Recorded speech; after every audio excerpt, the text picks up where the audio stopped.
আসসালামু আলাইকুম, আশা করি সকলে ভালো আছেন। আজকে আমি চলে আসছি রাজশাহীর ফুলতলাতে। এখন দেখতেই পাচ্ছেন যে পানি একবারে ভরে ধার পর্যন্ত চলে আসছে, আর এইখানেই লোকজন সব মাছ মারামারি করছে। তো আজকে চলুন আপনাদের সবাইকে দেখাই ফুলতলার কি অবস্থা। এখন পানির যা অবস্থা দেখছি তাতে আমার বুদ্ধি হওয়ার পরে ফার্স্ট টাইম দেখলাম যে পদ্মা নদীর পানি এত বেড়েছে।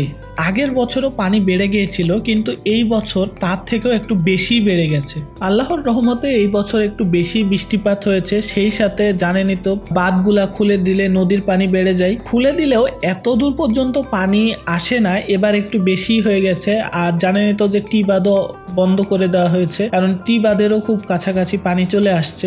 নদীতে অনেক স্রোত থাকা সত্ত্বেও এখানে দেখলাম যে কয়েকজন মাছ মারছিল। এই স্রোতের মধ্যেও দেখছিলাম যে ছোট ছোট মাছ তারা পাচ্ছিল। অবশ্য এখানে তারা কিছু সিস্টেম ব্যবহার করছে আর কি, বড়শির সাথে ভারী কিছু বেঁধে দিচ্ছে যেন সেটা স্রোতে নিয়ে যাইতে না পারে, দিয়ে এখানে মাছ মারছে। টি বাঁধ বন্ধ থাকার কারণে টি বাঁধের ওই সাইডটাতে লোকজনের আনাগোনা একটু কম হচ্ছে, তাই দেখতেই পাচ্ছেন যে এইখানে কত মানুষের ভিড়। যদিও আজকে শুক্রবার না, শুক্রবার হলে তো এখানে পা দেওয়ারই জায়গা পাওয়া যায় না। এইখানে যে মাঠটা আছে এটা হচ্ছে এই জায়গার ঈদগাহ মাঠ। তো এখন এইখানকার পোলাপানগুলা ফুটবল খেলতেছে।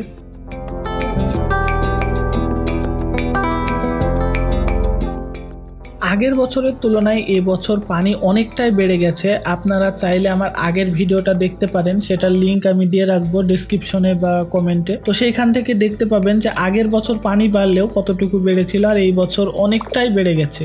আর আপনারা যদি এই জায়গাটাতে ঘুরতে আসতে চান তাহলে আমি এই জায়গাটার লিঙ্কও দিয়ে দিব গুগল ম্যাপের। আর সেই সাথে আপনারা যারা চিনেন আর কি জায়গাটা, এটা তালাইমারির পাশেই, তালাইমারির পাশ দিয়ে যে রাস্তাটা আসছে আর কি, সেই রাস্তা দিয়ে সোজা নদীর ধারের দিকে চলে আসলে আপনারা এই ফুলতলা পেয়ে যাবেন। বা তালাইমারিতে এসে যে কাউকে জিজ্ঞেস করলে আপনাদের রাস্তা দেখিয়ে দিবে যে ফুলতলা কিভাবে যাব। এই জায়গাটাতে খুব সুন্দর খাবারও কিন্তু পাওয়া যায়, যেমন ফুচকা, চটপটি, এই ধরনের খাবারগুলা খুব ভালো কিন্তু এখানে পাওয়া যায়। তো আপনারাও এইখানে আসতে পারেন আর ঘুরে যাইতে পারেন এই জায়গাটা থেকে।